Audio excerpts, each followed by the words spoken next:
السلام علیکم، میرا نام گلشیر ہے۔ آج کل میر جعفر اور میر صادق کے بڑے چرچے ہیں، تو آئیے دیکھتے ہیں کہ میر جعفر اور میر صادق کون تھے اور ان کا تاریخ میں کردار کیا تھا۔ انگریزوں نے مغل بادشاہ جہانگیر کے دور میں ایسٹ انڈیا کمپنی کے نام سے ہندوستان میں تجارت شروع کی۔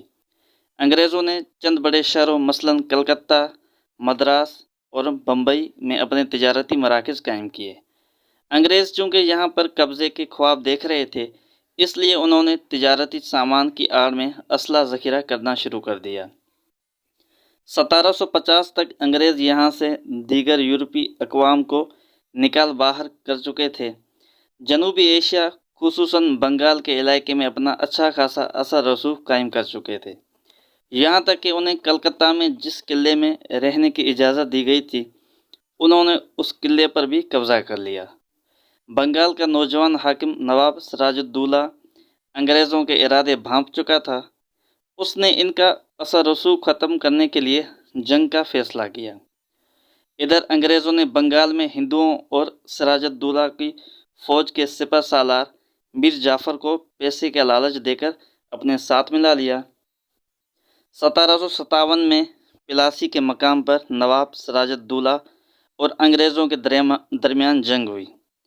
سراج الدولہ کے سپہ سالار میر جعفر نے غداری کی۔ اس جنگ میں سراج الدولہ شہید کر دیے گئے۔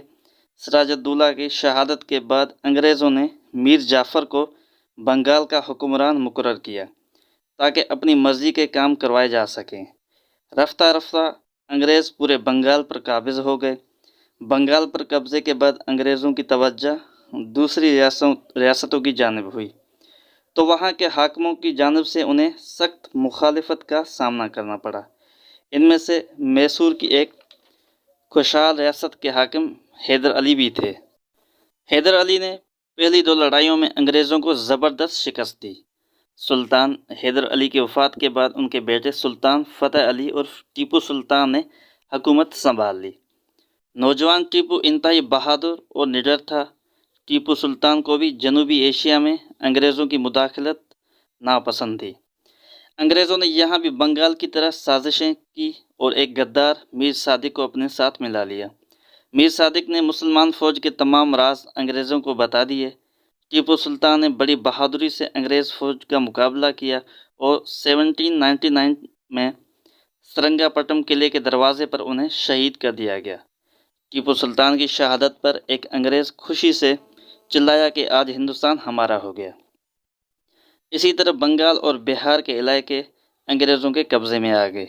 آہستہ آہستہ انگریزوں نے آودے، دلی، پنجاب اور سندھ پر بھی قبضہ کر لیا۔ اس طرح وہ انگریز جو تاجر بن کر یہاں آئے تھے، اب تقریباً پورے ہندوستان پر قابض ہو چکے تھے۔